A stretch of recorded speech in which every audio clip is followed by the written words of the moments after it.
So we've got episode 16 of the final season of The Walking Dead. AMC is calling this the mid-season break, even though we're a few episodes past the mid-season.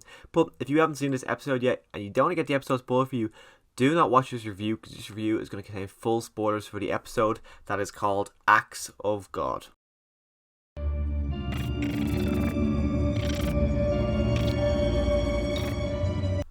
So for me, out of part 1 and part 2, I enjoyed part 2 a lot more than part 1. I thought part 2, the intrigue with the Commonwealth, all that was fantastic. I found the Reaper storyline in part 1 to be really interesting, but I was always more interested with Eugene's storyline there because I wanted to get more on the Commonwealth. So getting actually to be with the Commonwealth as much as we were in part 2 was something that I really enjoyed. But I hate to admit it, I was massively let down with the episode 16. I thought the last 2 minutes of the episode was great, but most of the episode I found to be just a bit anticlimactic. I think it could have been expectations going into this episode being a lot higher. I think I was expecting more to happen in this episode, but what we got I found to be just very anticlimactic. Following up with Eugene and Max, we see that they're not only are they together, but they're getting on really well. You can tell that there is such a bond and such a relationship growing between the two of them, and at this point it's just great to see Eugene's storyline going this way, because Eugene's storyline is going to end up with him being with Max, and it's just great that after everything Eugene's been through, where he got kidnapped by the Saviors, became a Savior, being there for the introduction of the Whisperers, so much scenes, he was there for Negan's lineup. It's great to see Eugene just getting the happy ending that he's always wanted to have. He's always wanted a girlfriend, and it's great to see him actually get a girlfriend, especially one that is genuinely his girlfriend.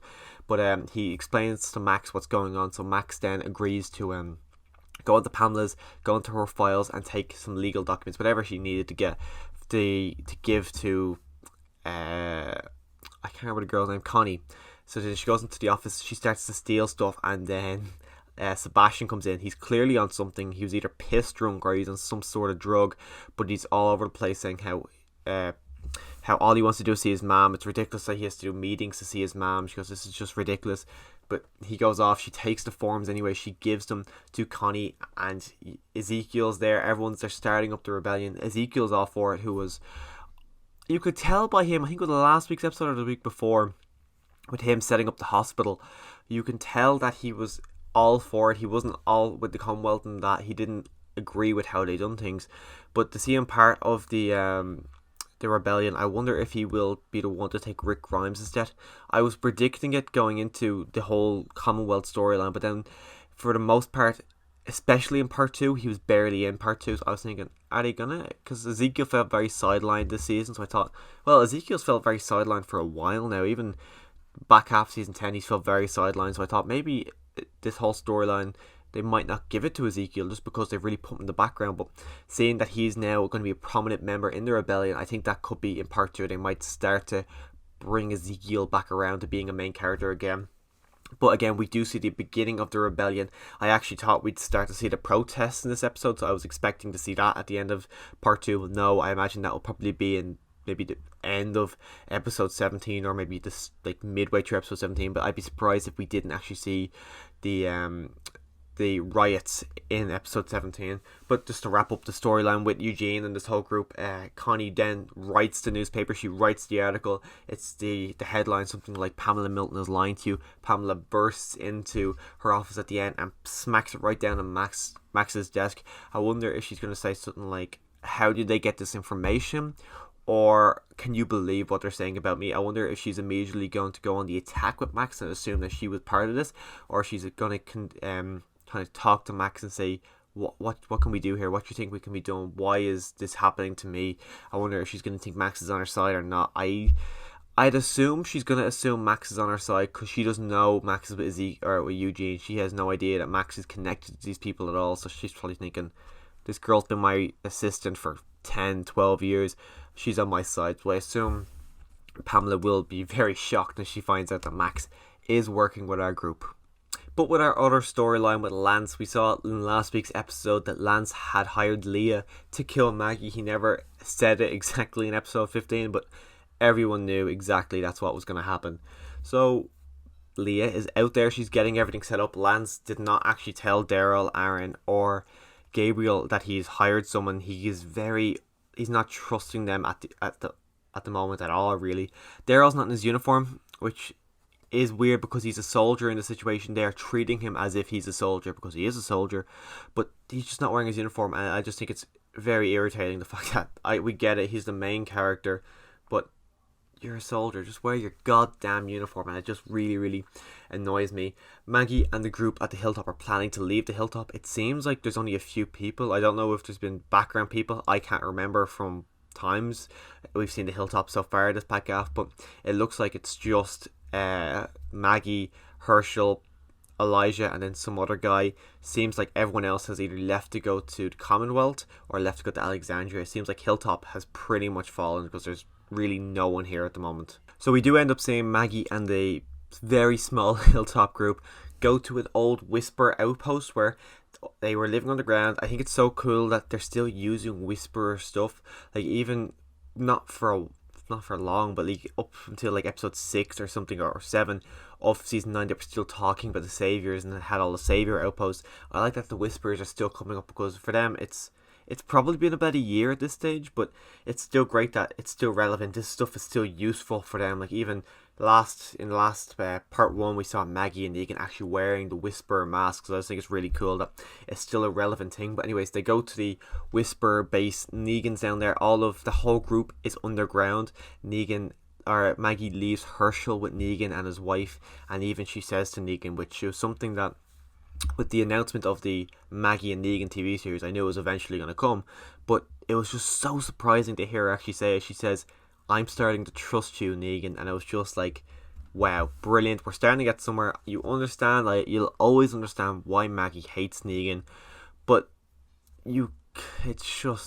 it's great to see her actually being able to trust Negan and to be able to understand the circumstances that the whole Savior arc was, because it's heartbreaking what happened to her, but it's just something that I'm like, wow, Maggie, just wow, about time you actually starting to come around to Negan.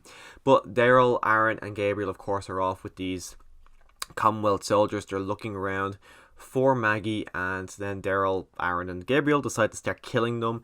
Ends up pretty well. They actually end up killing them all quite brutally. Aaron gets shot in the shoulder. I was expecting...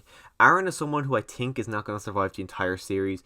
I think it's between him and Gabriel. I think one of them is definitely going to die. I think Aaron's the one who is more than likely going to die. But seeing him get shot in the shoulder here, I was thinking, oh shit, is he actually going to end up dying in this kind of...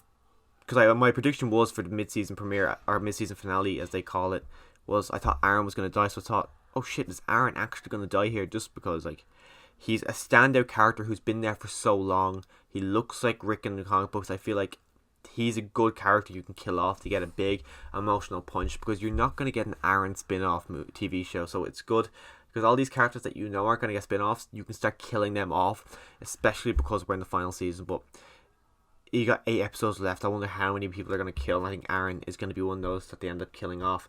But we do see them actually killing all these Commonwealth soldiers. Daryl then reports back to Lance, lets them know that, oh yeah, we've killed all your soldiers. And then Lance is just getting pissed off. You see Leah and her group making their way till the hilltop. They're going in. You see Barrington House, and it's just fucking destroyed. Like, it's burnt. It's unlivable. It's just in absolute ruins. And it's amazing that Maggie and the group are actually trying to rebuild this with little resources they had. I guess if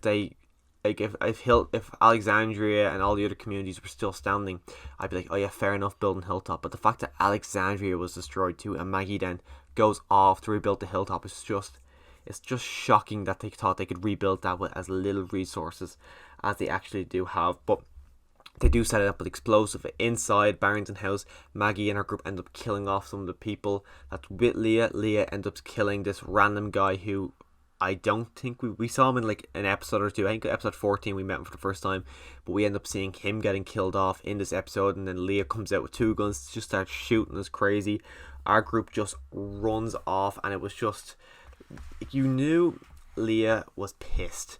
I was a bit disappointed that Leah disappeared in episode 9. Haven't seen her again till the back half of, I think it was 14 we saw her at the end of, and then she's here again. She's back as a villainous role. I would like her to be with Daryl. I think everyone was predicting that, like episode 4, episode 5, everyone thought she's going to join up with Daryl again, but no, because she goes off into the woods. They're all looking for each, well, Maggie's looking for Leah, Leah's looking for Maggie. They end up fighting each other. They start shooting at each other. Leah knocks Maggie unconscious and brings her back to the cabin where we first met Leah in season 10, where her and Daryl were kind of living together. She has her tied up to a chair and she's talking. She's saying how Maggie's saying, you didn't kill me because you don't want to kill me. You want me to be the only one surviving while you kill all my friends and my family. And then it goes to a pretty brutal fight where Maggie in particular, her face is just gushing blood, and it was to a point where you're watching on who the fuck's going to survive here. You knew Maggie wasn't going to die because of course we know the spin-off series that's coming with her. And I think in Leah, I'm like, I don't know if she's going to kill her, just because I can't see how Maggie can get off this. Because like there's a point where Leah is literally on top of her. I'm thinking, how is Maggie going to get out of this situation to kill Leah? And then Daryl comes in and kills her. I was kind of hoping that Leah was going to kill someone big, and she killed off this pretty much no-name character. I was hoping she was going to kill off someone big like Aaron or Gabriel, just a recognizable face who's been there for so long. But no, Daryl came in and killed her. I wonder what the repercussions are going to be like this for Daryl, because of course we know he was with her for ages in that cabin. He was with her for I think 2-3 years living with her, so you know this is a big thing for Daryl, having killed her off. But ever since Glenn died, Daryl kind of became like a guardian angel to Maggie. He was just watching over her, and no matter what people were disagreeing with her on, he was always taking Maggie's side. Like after the Savior War and they decided not to kill Negan, Daryl was there saying, yeah, I agree with you, Maggie. And even Rick's last few episodes, he was always with Maggie, teaming up with Maggie to help her kill Negan. So you can tell, obviously Daryl was going to help Maggie in that situation, but I wonder what's going to happen to Daryl moving forward now that he's actually killed Leah. I wouldn't be surprised if they just moved on from it and nothing was really said, maybe a conversation or so, but I would like to see a little bit of Daryl's reaction to having to kill the person he loved, pretty much, because I don't think he really liked Connie, but then when he found out Leah was back, you could tell in episode 9 he was kind of a bit standoffish from Connie. We haven't seen him and her together since episode 9, so I feel like they're not really expanding on that relationship anymore. But I do wonder, is that because Leah came back and he was like, I'm not getting close to anyone else again? But then Lance and his soldiers are swarming around the cabin. Daryl shoots at Lance, cuts him right across the cheek. Really, really cool. And then Lance says, we're going to take it all. And then it goes to a really, really fucking cool montage of, you see the hilltop with Commonwealth soldiers on top. They put a Commonwealth flag up. Same thing with Alexandria. All this was just great. It felt like, it reminded me of Star Wars with the Empire taking over everything, and it was just so cool. You see the Oceanside, and all the Oceanside members are wearing handcuffs. So what is Lance planning on doing? Killing everyone who's in these communities and just bringing in his own people to make it fake or whatever? I don't know, but he has all of them in handcuffs. I was hoping we'd see Luke in handcuffs, but no, Luke was not there. I saw him in Fantastic Beasts yesterday.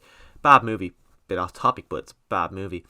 But I really want to see Luke again. We haven't seen him since like season 10. I imagine we're not even going to see him until the finale, if we end up seeing him at all. It's just weird that Luke literally just disappeared out of nowhere. Very, very strange. But Lance is giving me like Two-Face vibe. Now, even you see him, he's flipping a coin in the air saying, you live, you die, he's flipping a coin. Like, he is literally Two-Face now, especially with, like, he's got half a scar on his face. I wonder how that's going to heal. I wonder how that's going to look when it heals. I wonder what Pamela's reaction is going to be to all this. Lance is someone who I predict is going to die in, like, the first couple of episodes of part 3. I think, like, it's, 22? I think 24 episodes, I think, the entire series. I can't see him living past episode 20. I wonder how he's going to die. I'd like to see Maggie be the one to kill her, or him, because I don't think Maggie's killed off a big bad. Like, Daryl's killed off, like, Leah now. He killed off Alpha. No, Negan killed Alpha. He killed Beta. And I would like to see Maggie, because Maggie, from as much as I can think back, she's never had a big villain she killed off. So I think killing off Lance will be a really good thing for Maggie to do. Disappointing to see Lance go, because I think he's a really good character. He's a really good villain. You love him, you hate him, and I really do like his character. So I know he's going to die. I'm not looking forward to him dying because he's just such an ass. It's great to watch. But I am excited to see what's going to happen in the final 8 episodes of the entire Walking Dead series. Still can't believe it's coming to an end. But if you do want to hear my future takes on the final season of The Walking Dead, click the subscribe button. As well, Fear the Walking Dead is coming back next week, I think. I reviewed the first 4 episodes, then life got in the way, so I never reviewed episode 5, 6, 7 or 8 of the season. But if you want to come back and hear my thoughts on episode 9, which I'm very excited for, click the subscribe button so you get notified whenever I do drop my review for episode 9 of Fear the Walking Dead season 7. And as always, thanks for watching.